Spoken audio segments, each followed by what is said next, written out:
The lighthouse at Hollow Bay. In the fall of 1929, the coast of Maine was still an inhospitable place, where civilization fought against the merciless power of the Atlantic. The region around Hollow Bay, known for its treacherous currents and razor-sharp rocks, had already claimed dozens of ships, whose wreckage still juts from the dark water at low tide. To secure this dangerous bay, the lighthouse at Hollow Bay was erected in 1915, a solitary sentinel of stone and iron, rising 100 feet into the stormy sky. For 14 years, this lighthouse faithfully fulfilled its duty, saving countless sailors from certain death in the black waters. But then, in the foggy October of 1929, something began to change. The signals became irregular. Captains reported confusing light signals that steered their ships in the wrong direction, and in the fog banks, survivors told you could hear voices that called, lured, and deceived. What keeper Samuel Morrison discovered at that remote lighthouse when he took up the investigation would forever change the Coast Guard and raise a question that remains unanswered to this day. Can the dead take revenge? Write in the comments if you've ever experienced something unexplainable at sea. And if this is your first time on the channel, subscribe for more investigative stories like this one. The lighthouse at Hollow Bay was no ordinary lighthouse. It stood on a jagged rocky island that was completely cut off from the mainland at high tide. Only at low tide could you cross over a narrow, slippery path between the rocks, and even then, the route was dangerous and only passable for experienced people. The island itself was barely more than a rocky outcrop, about 650 feet in diameter, with no vegetation except stubborn coastal grass and lichens clinging to the salt-encrusted stones. The lighthouse was built of massive granite, hauled from the nearby quarries of Kennebunkport. Its walls were almost 7 feet thick at the base, to withstand the brutal winter storms that raged here every winter with unbridled force. Inside, a narrow spiral staircase of cast iron led upward, 138 steps in total, leading to the lantern room where the mighty Fresnel lens cast its rotating beam of light across the black water. Next to the main tower stood the keeper's house, a modest 2-story building of wood and stone that provided shelter for the lighthouse keeper. On the ground floor were a small kitchen, a living room with a cast iron stove, and a storage room for supplies and equipment. On the upper floor, there were 2 sleeping chambers and a tiny workroom where the keeper kept his logbooks and planned repair work. The man who took on this task in 1929 was Thomas Wickham, a 41-year-old former sailor with weather-beaten skin and the deep-set eyes of a man who'd seen too many storms.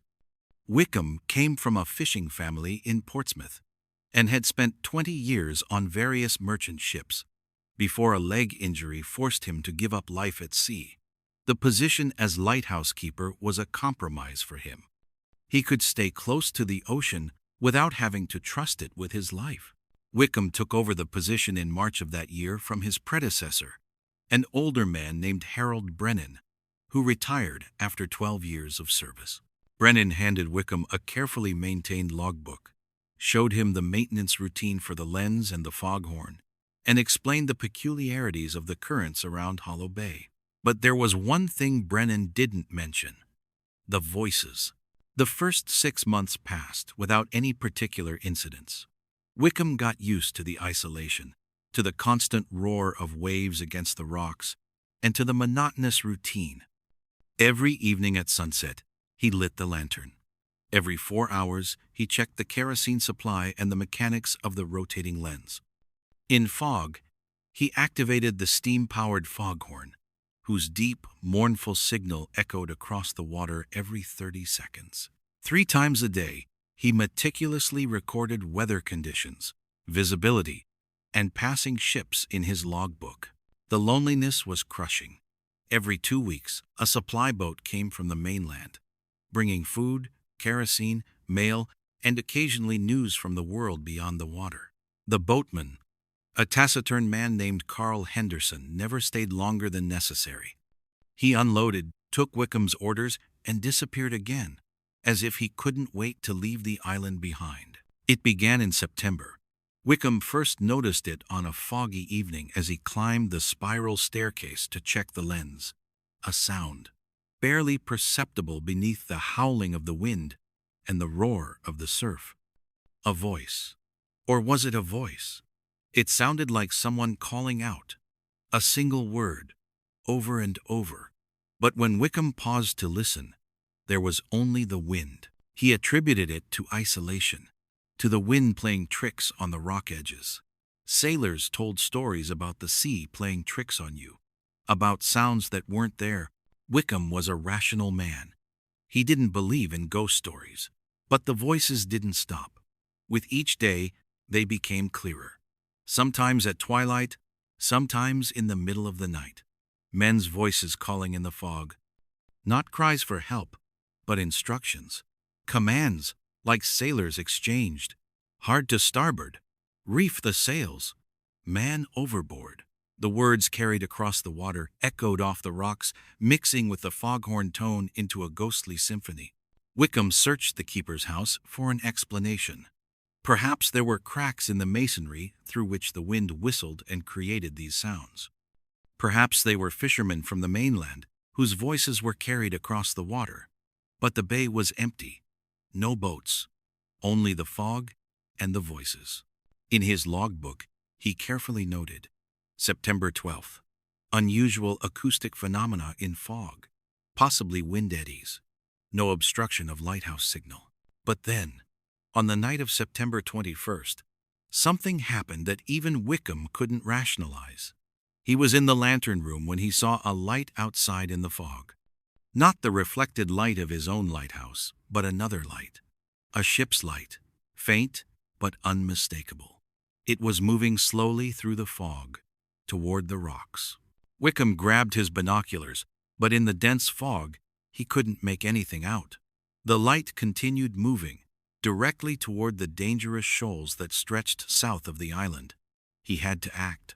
He activated the foghorn, letting it sound in rapid succession. The warning signal for extreme danger.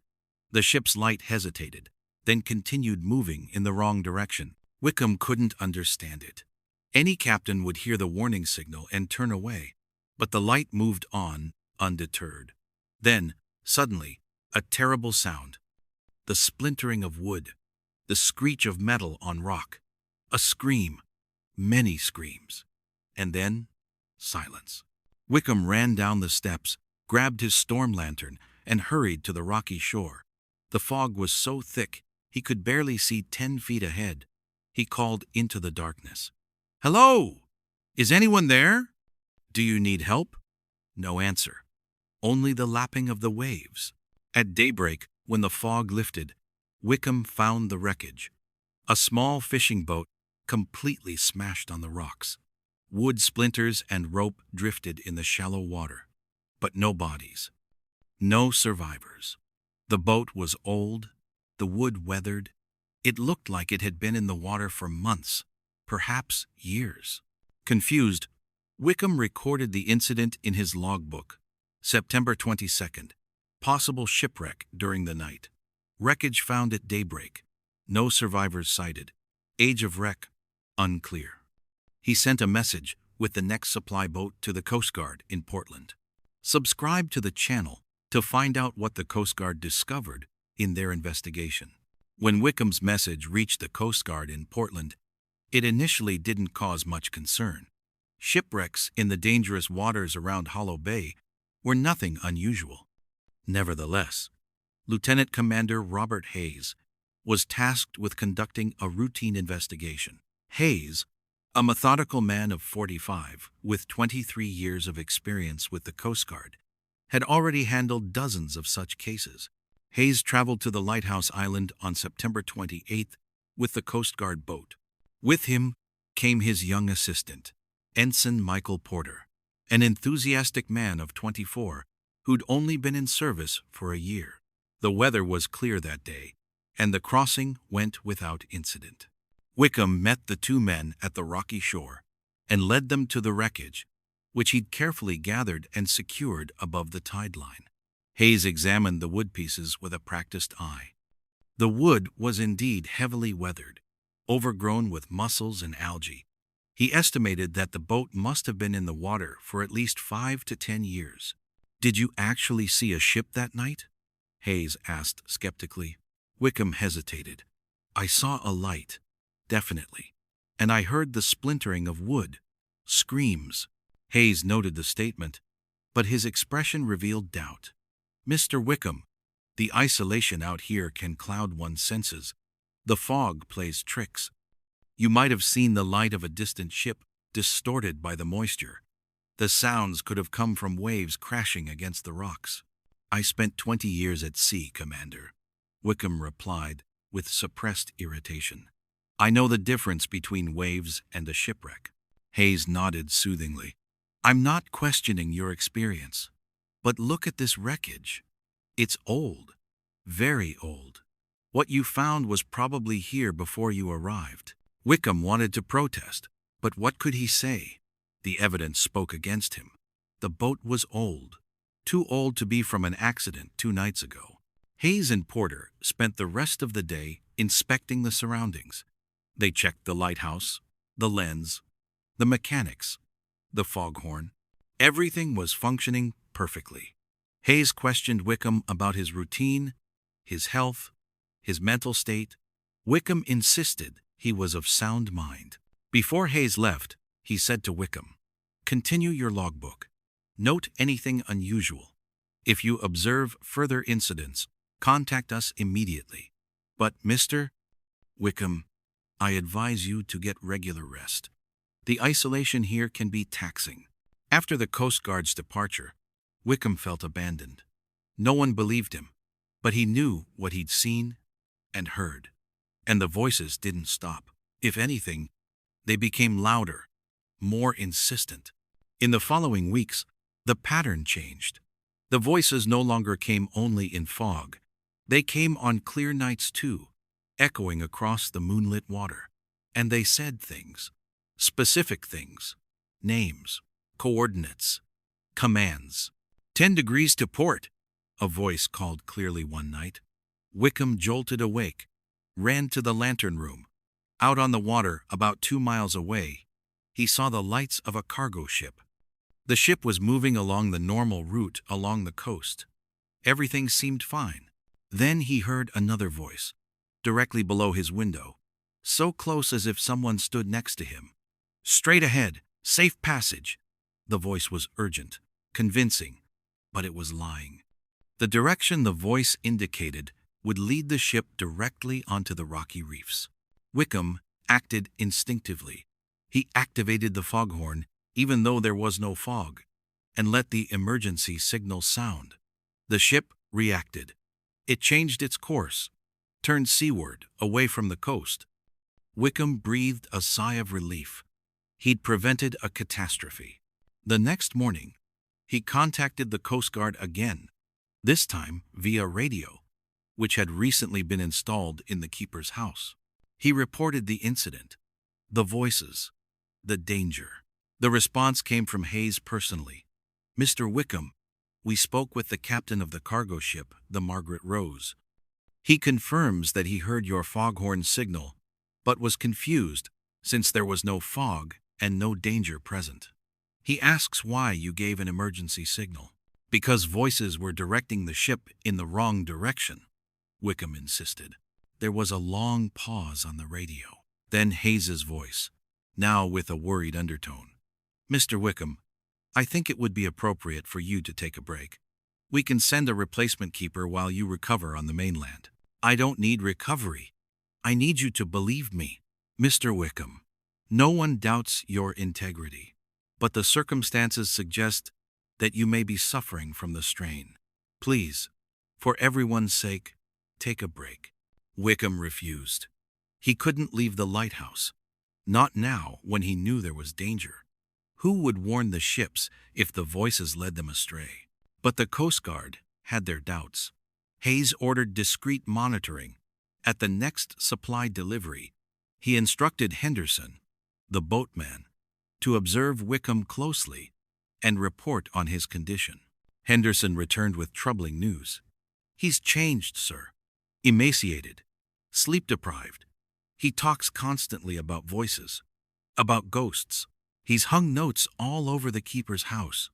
Warning signals, he says, to confuse the voices."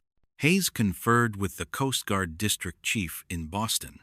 It was decided that they'd keep an eye on Wickham but not replace him immediately, as long as he fulfilled his duties. The lighthouse was functioning properly, and the logbook entries, though increasingly bizarre, were still accurate. What no one knew was that Wickham had begun conducting his own investigations. He systematically searched the keeper's house, looking for clues about what was happening. And in a dusty closet on the upper floor, behind old oil cans and rusted tools, he found something. A tin box, rusty and dented. Inside was an old logbook, not the official one, but a personal diary. It belonged to Harold Brennan, his predecessor. Wickham sat down by candlelight and began to read. The first entries were mundane: weather observations, everyday thoughts, loneliness. But then, about 3 years before Brennan's retirement, the tone changed. May 12, 1926. "Heard the voices again today. I thought I'd gotten used to them, but they get worse every year. They come with the spring fog and stay until fall." Wickham's hands trembled as he continued reading. May 24th, 1926. Researched in the old records at the Coast Guard Archive today, found reports about the lighthouse's construction. They don't mention anything about what was here before, but I spoke with an old fisherman in Hollow Bay. He remembers. Before the lighthouse, in 1915, there was a wreck here. A large wreck. A cargo sailing ship called Abigail's Lament. Wickham hastily flipped forward, reading feverishly. Abigail's Lament ran aground on the rocks in the winter of 1914. 23 crew members, all drowned. But the circumstances were strange.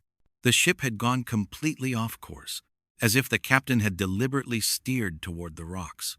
There were rumors. People said the captain and his crew had heard voices, voices that showed them the way.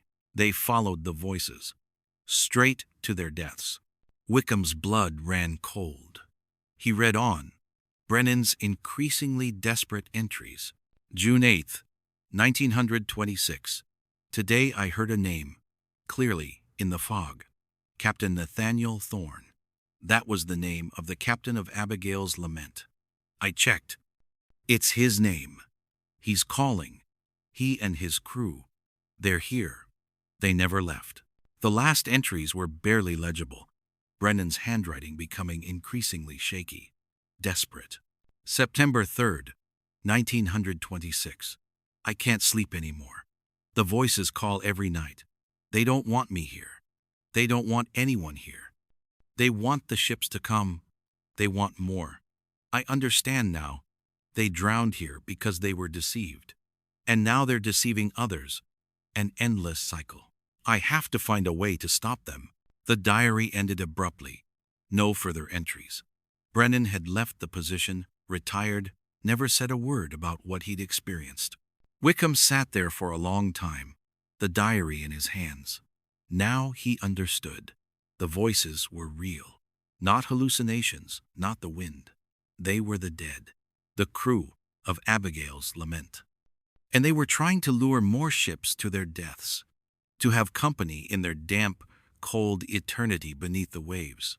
The question was, what could he do about it? Wickham began conducting his own research about Abigail's Lament. At the next supply delivery, he asked Henderson to bring him everything he could find about the ship. Newspaper articles, official reports, anything.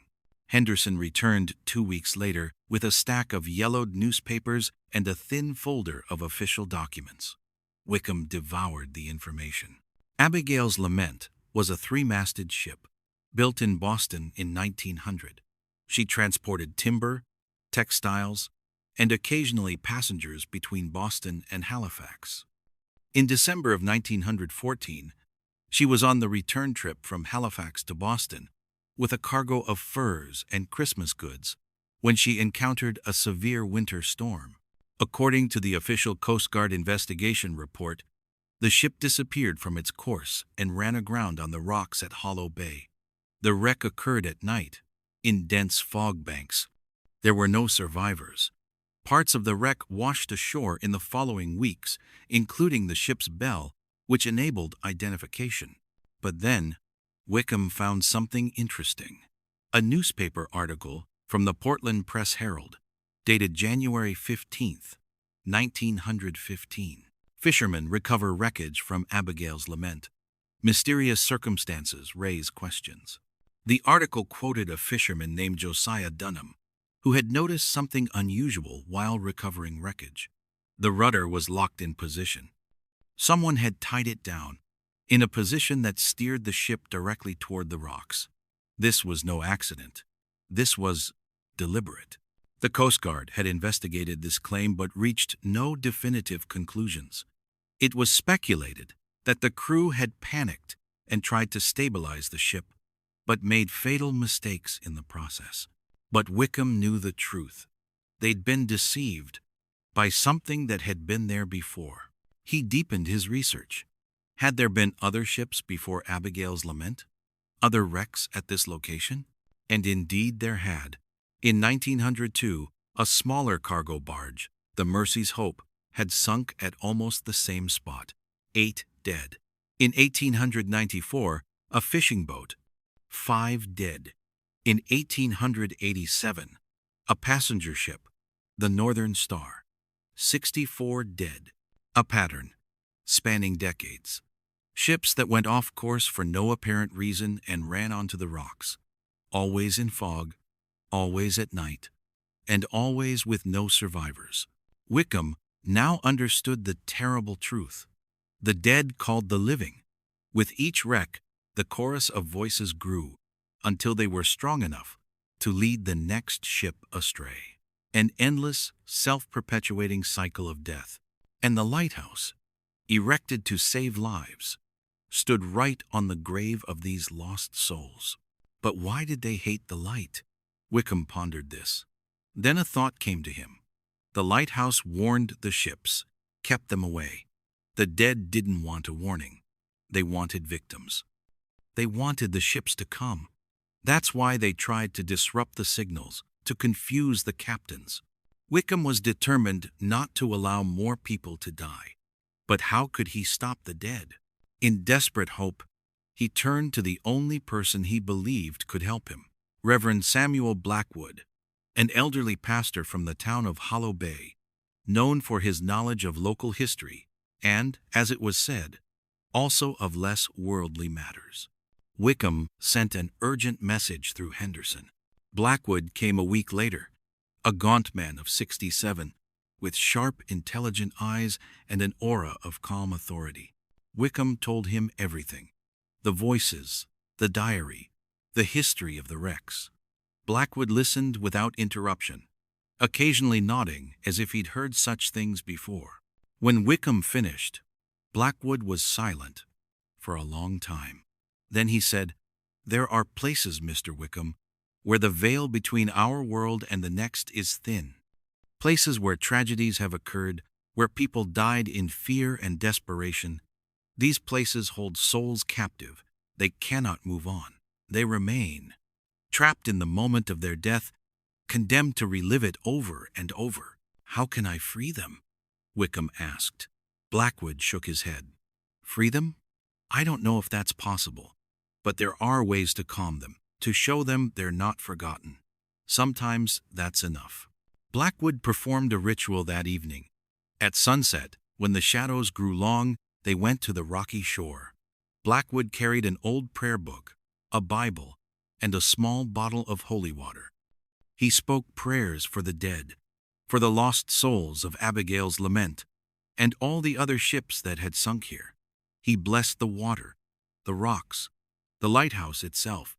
Wickham didn't know if he believed in such things, but he was desperate enough to try anything. That night, when the fog came, Wickham waited anxiously. Would the voices come? They came. But this time they were different. Not commanding, not calling, but lamenting, pleading. He could distinguish words. Help us. Free us. We want to go home. Wickham, encouraged by Blackwood's words, spoke aloud into the fog. You are not forgotten. Your names are remembered. Rest in peace. Don't lure more souls to their deaths. Let go.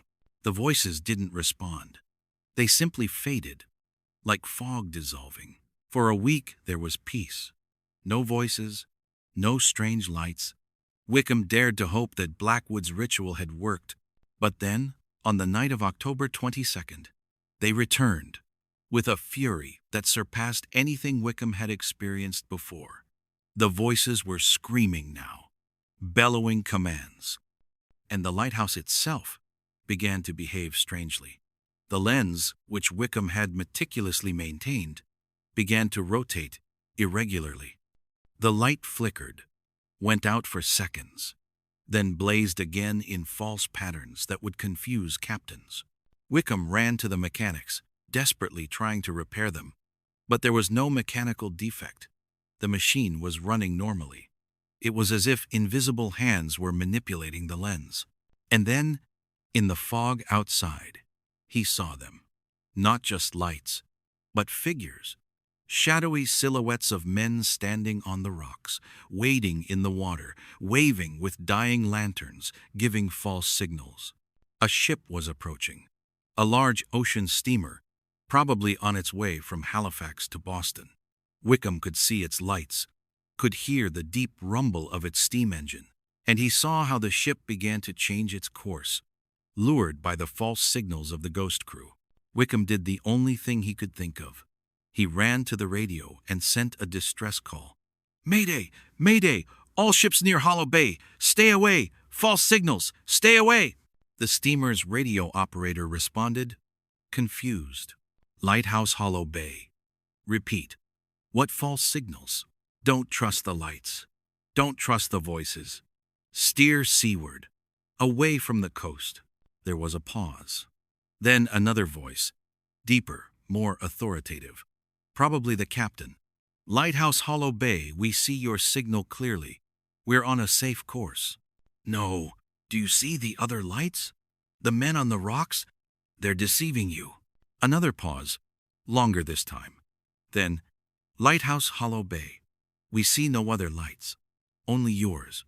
Is everything all right with you? Wickham realized that only he could see them. The ghosts. For the steamer's crew, they were invisible. But their effect was real. The ship continued changing its course. In desperation, Wickham did something drastic. He ran up to the lantern room and extinguished the light. The mighty beam went out. Total darkness enveloped the bay. The radio voice exploded in panic. Lighthouse Hollow Bay. Your signal has gone out. What's happening? Navigate by your instruments, Wickham shouted into the radio. Not by lights. Use your compass. Hold your course to southwest.